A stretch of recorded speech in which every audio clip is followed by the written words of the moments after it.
And let me get back to Pete Rosenberg, right? Well, he got his name right the first time. Good for you, Ken. Well, that's because I got called on the carpet, so to speak.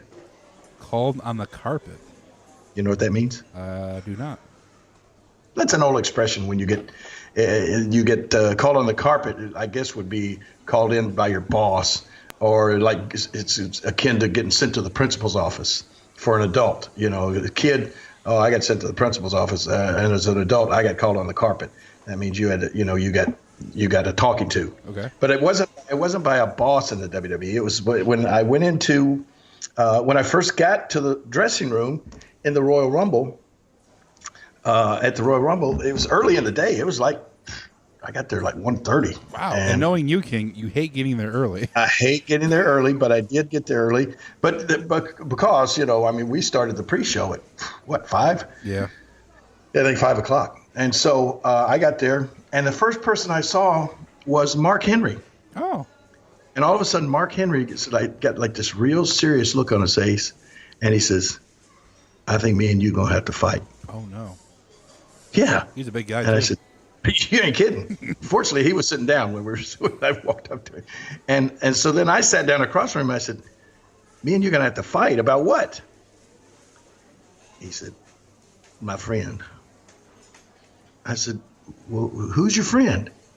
He said, "Pete Rosenberg." Oh. Yeah. And I said, "Well, what about Pete Rosenberg?" He said, "I got him here. I mean," he said, "he's a huge fan." He said, "His house is like a shrine to wrestling." He said, "Everything in his house is wrestling. His whole life is about wrestling." That's unfortunate. That's unfortunate. And he said, and I guess he and Mark were close friends somehow. And Mark, I guess made the introductions or whatever. And he's the guy that got Pete hired up there, Okay. or at least got him into got his foot in the door.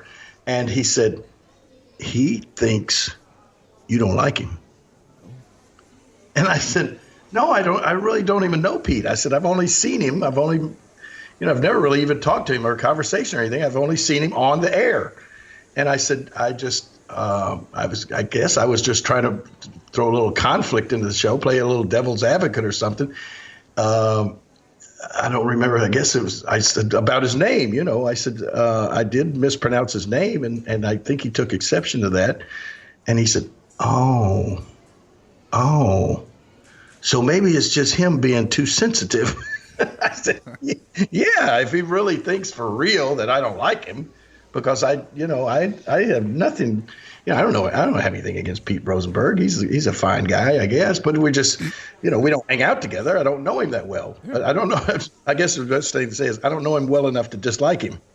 So yeah, but that was interesting. And then to go on the pre-show and then have Sami Zayn and Kevin Owens say that they didn't like him, and I almost had to stick up for him there on the show.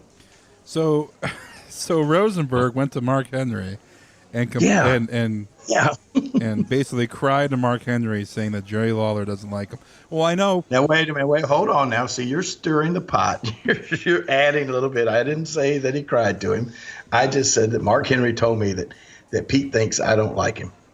And I said, "No, that's not the case." Well, I mean, I so know. I say to him and whined and cried. He didn't. We don't know that. Well, I know. I was listening to somebody sent me a link that Rosenberg was on. Well, I know he does radio up in New York, but he was on a different show talking, and the host of that show, they played a clip of our podcast, with you not knowing Peter's name.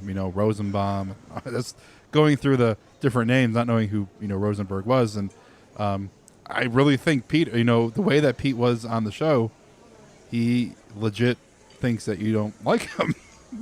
Well, good. I mean, you said yourself, he's on the radio in New York. We don't get New York radio here in Memphis. I don't know that he's on the radio in New York. There are a lot of people on the radio in New York that I don't know about. Yeah. So I don't, and that's one of the things that happens in our business. Everyone assumes that everyone out there knows about you and is up on everything that you do. No matter who, whether you're a wrestler, whether you're a writer, whether you're a commentator, whatever, and that's just not the case. People have other things that they're into. They just can't, they just can't know everything about everybody. And I just didn't know who the guy was. Right. I wasn't familiar with him. No, I'd seen him on the shows and stuff, but that's it. Yeah. No, I get you. I understand your point. It was just we're just having some fun with Peter. That's Yeah. So Pete, if you listen to this podcast, you think he does? I'm sure somebody will tweet at him.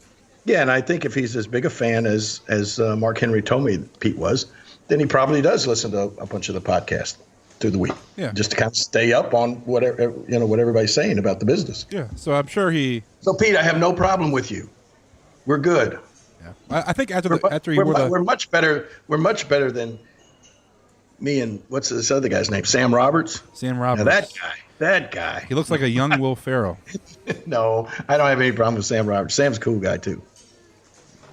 I don't have any problem with anybody up there. It's funny. I've never, I get along with everybody up there. Not what I heard, but moving on, King. Oh yeah, right, here we go.